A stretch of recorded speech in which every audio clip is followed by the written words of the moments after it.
question is that the House take note of the petition. I call the member for Pittwater. Thank you, Speaker. And first I'd like to acknowledge the Joe Cooper, who's the activist who's brought the petition today. It's always wonderful to have not only activism, but for you to come into the chamber and listen to the debate.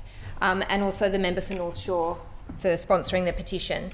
I'd first also like to start with acknowledging the services in my community that support women in domestic violence situations, and they particularly Women and Children First, Northern Beaches Women's Shelter, Women's Resilience Centre. There are some individuals as well who are fierce advocates, including Rachel Lee Jackson, Josie, Lisa Cotton, and also Mary's House, which sits outside my electorate but does a lot of work, particularly in implementing the government's newly announced, or at least rolled out further, staying home, leaving violence policy, which I think is an absolute game changer.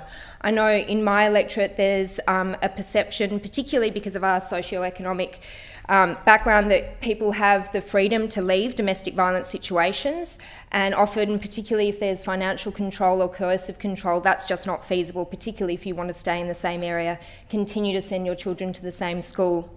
And to be able to have that staying home, leaving violence program rolled out, I'm really, excited to see the benefits that that's going to have to particularly women in my community who are in domestic violence relationships. Of course, I also want to acknowledge someone from my office who does an incredible amount of work, which is Matt Harron, who often, as we know in electorate offices, we often get people who fall through the cracks, and Matt in particular has helped a lot of people who have fallen through the cracks and enabling them to find help. Thank you for bringing the petition today. Look, I have done research on it and completely appreciate the reasons why that you would want Clare's Law here, and particularly interested in South Australia and the success that it's had in other jurisdictions as well. I also acknowledge the difficulties around Clare's Law and implementation difficulties, and particularly of interest the thresholds that need to be met in South Australia. But one of the best things, I think, is the connection also through that process in South Australia to services to support women.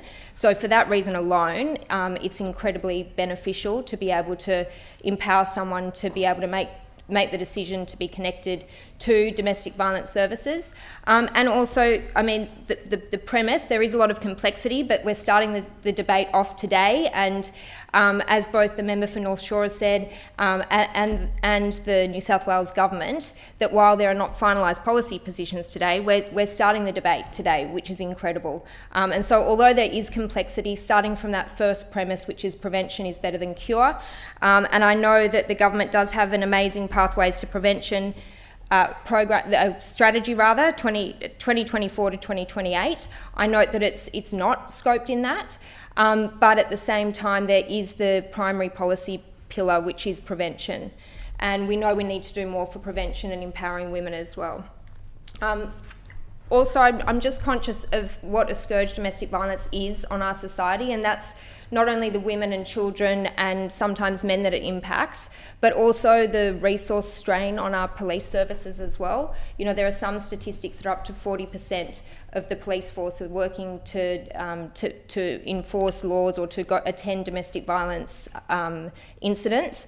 And so there are a whole range of policy reasons why we need to address this better, and that prevention involves a whole range of different strategies, which could include Clare's Law, can include education in schools, and all the way back to really primary first primary education as well. So we do have a long way to go, but I think this discussion has forced me to look into this policy further, and I will commit to understanding more from both the opposition and the government, and doing further research on it. And I thank you for bringing it to the House, for making me hyper-focus on this issue, and my commitment is that I will continue to do so, and happy to meet with you directly to discuss further as well.